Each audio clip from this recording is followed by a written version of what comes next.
There was a conference held at the Institute in 2009 on Quranic exegesis, its development, and aspects of methodology. And one of the questions that emerged from that conference was actually on lexicology and the meaning of words. And it seemed appropriate to me and something which I wanted to pursue a bit deeper. So we looked into developing a project to examine what words mean in the Quran and how interpreters engaged with the meaning of words in the Quran. So we organised a conference in America and then a lecture series here at the Institute, which emerged into the edited volume itself.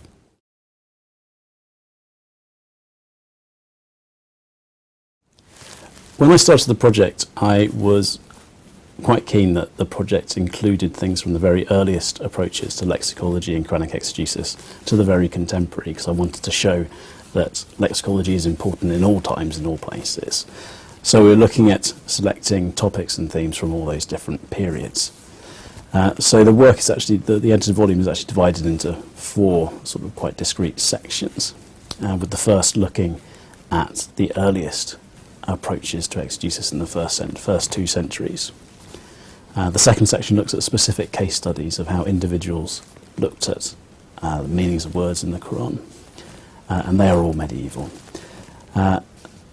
The third section looks at law, so it's the idea was taking a specific area and a specific genre of text, and then looking at how that particular discipline engaged with meanings of the words in the Quran.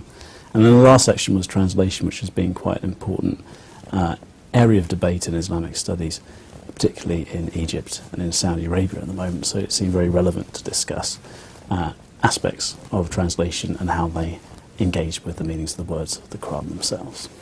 When I was looking for contributors, I wanted some people who were actually really interested in lexicology and what words mean and how that had an influence on how people approach and interpret the Quran.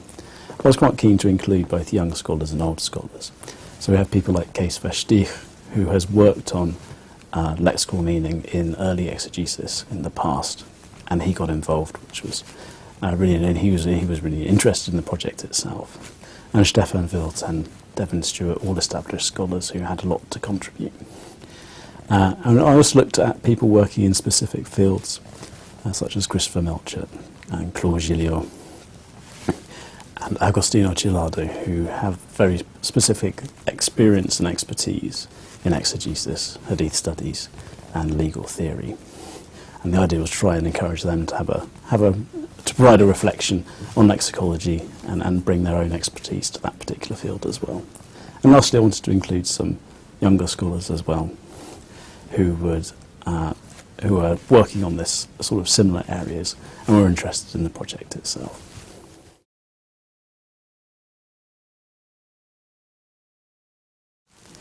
Well, if we're ever going to understand what the Quran means, what its theology is, what its worldview is, what relevance it has in the modern world, there's a need to understand what the actual words mean. That's the very basic unit of meaning in the Quran.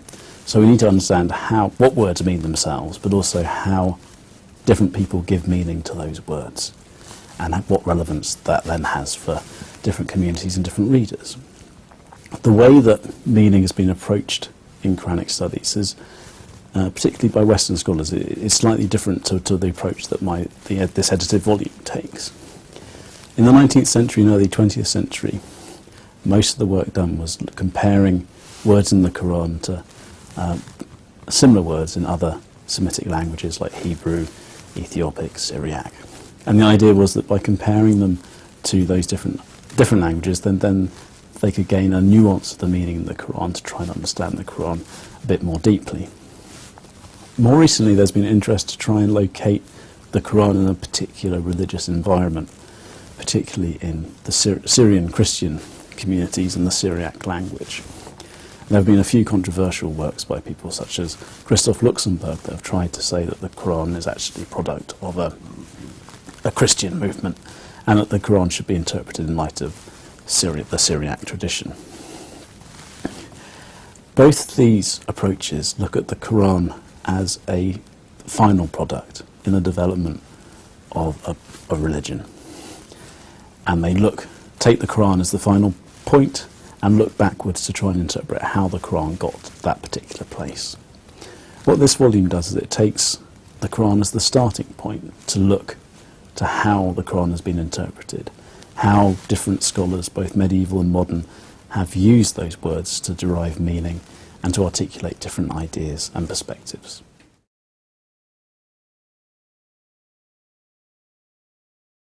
There are many, many different examples throughout the book, but the two most interesting ones are actually to do with inheritance law and also with issues to do with gender, so I'll just talk about those. The first about inheritance law is, in the Quran there are a number of passages that discuss inheritance law and how an estate should be divided when somebody dies. But Sunnis and Shi'is differed in their understandings of and their interpretations of how estates should be divided. The Sunni tradition tended to favour the male line to the exclusion of females within the context of the family. Whereas in Shi inheritance law, the close nuclear family was entitled to more of the inheritance and could exclude other members. And that included both men and women.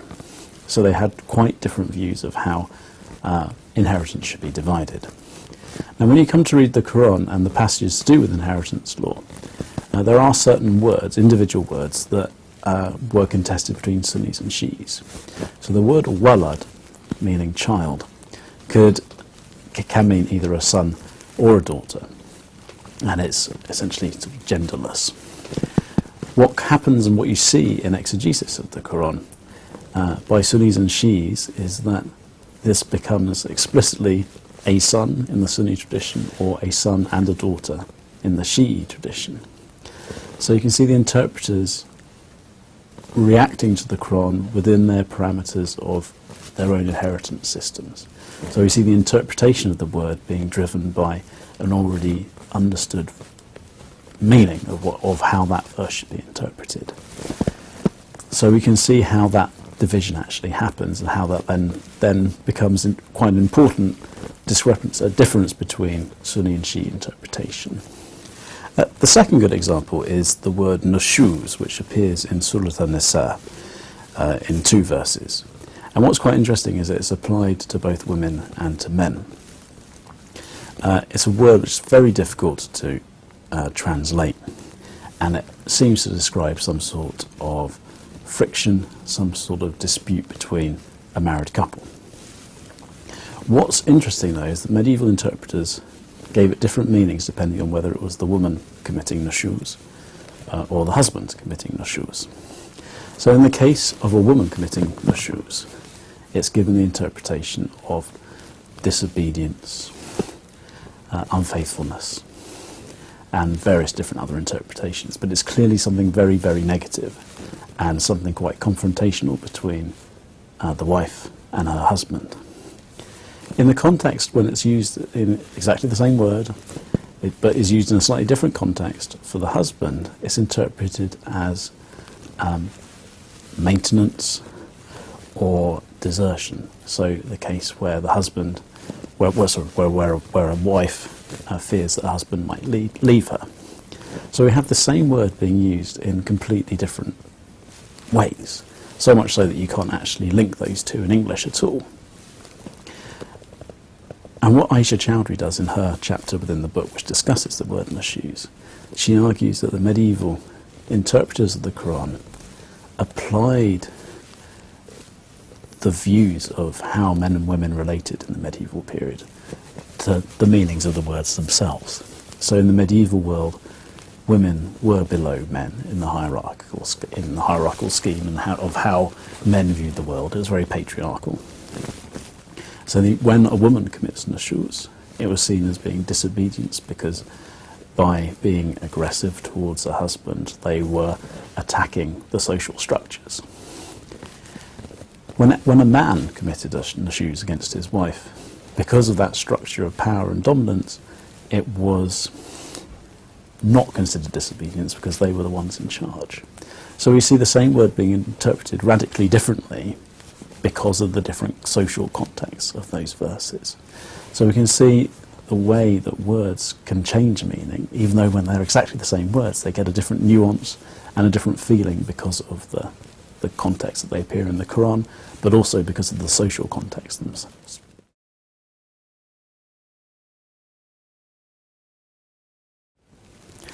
What I hope it does is it bring a deeper understanding of what lexicology is itself and how exegetes engage with the meanings of words in the Quran and the way they use words in order to construct a wider theological argument or a wider response to the Quranic text itself. It's a very complex process, and I hope this book actually brings that to the fore, that there are lots of different things going on when people engage with words, and particularly in exegesis and particularly for dealing with something like the Quran. That's actually quite an important thing to try to understand, and there's been relatively little on how that actually happens and how that actually works.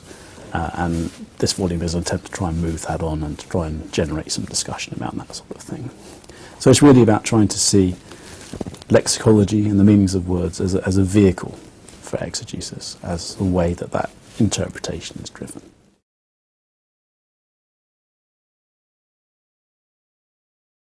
Most basic idea I'd like people to come away with is that meaning and what words mean are actually very fluid.